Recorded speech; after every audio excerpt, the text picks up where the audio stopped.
Himas rehas ang lalaking wanted sa kasong child abuse matapos maaresto ng kapulisan ng Technical Support Company ng Regional Mobile Force Battalion 7 noong ika-22 ng Hunyo sa Purok Judas Belt, Barangay Babag, Lapu-Lapu City.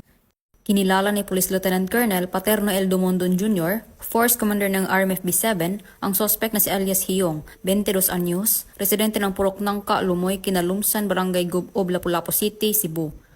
Batay sa ulat, bandang 1:26 ng madaling araw nang isinagawa ng kapulisan ang operasyon na nagresulta sa pagkaaresto ng sospek sa bisa ng warrant of arrest para sa kasong paglabag sa RA 7610 o Child Abuse Law. Samantala, kasalukuyang nasa kustodiya ng LCP o Custodial Facility ang sospek para sa dokumentasyon at tamang disposisyon. Panawagan po, ang Batas Republika 7610 ay proteksyon ng bawat bata. Ito'y laban sa pang-aabuso, pagsasamantala at diskriminasyon. Huwag natin hayaan na may bata na masaktan o mawalan ng pag-asa. Obligasyon nating lahat na protektahan sila. Bawat paglabag sa Republic Act 7610 ay may kaakibat na parusa. Itigil ang pang-aabuso, isumbong ang krimen. Tumawag lamang sa 911 at kami ay dadating sa 5 minuto.